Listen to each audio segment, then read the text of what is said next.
बासिया चरकोटा बांसवाड़ा का राजा था, वो भी शहीद हुआ। कुशलगढ़ का कुशला कटारा राजा था, वो भी शहीद हुआ। चित्तौड़ का राजा मानमोड़ी भील था, वो भी शहीद हुआ।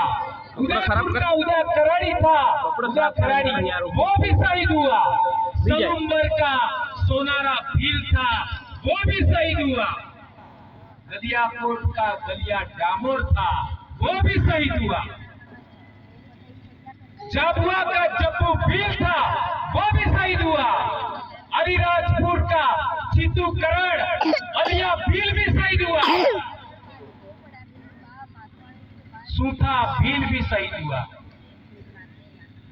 यानी आंदोलनकारी जो लीडर थे वो भी शहीद हुए, राजा थे वो भी शहीद हुए।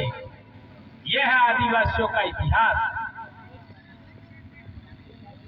दूसरी तरफ एक ये पक्ष हो गया, दूसरी तरफ ये आदिवासियों का इतिहास गणतंत्रों का इतिहास होता है, और दूसरा तरफ गैर आदिवासियों का इतिहास, उसमें राजा बहुत कम लड़ता है, और लड़ता भी है तो बीच में रह करके सुरक्षित रह करके लड़ता है।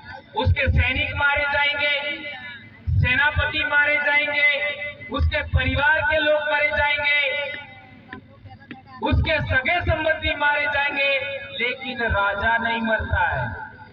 ये ध्यान रखो, बहुत इंपॉर्टेंट बात कह रहा हूं। आदिवासियों में क्या होता है? आदिवासियों का लीडर मारा जाता है। ये आदिवासियों में क्या होता है? लीडर नहीं मारा जाता है। लीडर के बच्चे मारे जाएंगे, लीडर के संगे साथी मारे जाएंगे, लीडर के सेना मारी जाएगी, सेनापति मारा जाएगा, उसके साथी मारे जाएंगे, लीडर नहीं मरेगा। यह है राजतंत्र का इतिहास। इसमें गैर आदिवासियों में जो राजा थे, कोई राजा 30 साल तक राज किया, किसी राजा ने 50 साल तक राज किया। ये मुसलमानों का इतिहास में भी ऐसा हुआ, राजपूतों के इतिहास में भी ऐसा हुआ, दूसरे देशों में भी ऐसा हुआ। ये बात हमको समझना पड़ेगा कि आदिवासियों में लीडर मारा जाता है, गैर आदिवासियों में लीडर सुरक्षित रहता है। ऐसा क्यों हुआ? क्यों हुआ? ये बात समझना है। पानी, ये बहुत इंपॉर्टेंट बात समझनी। इसके लिए आपको समझना पड़ेगा संस्कृत धर्मशास्त्रों को।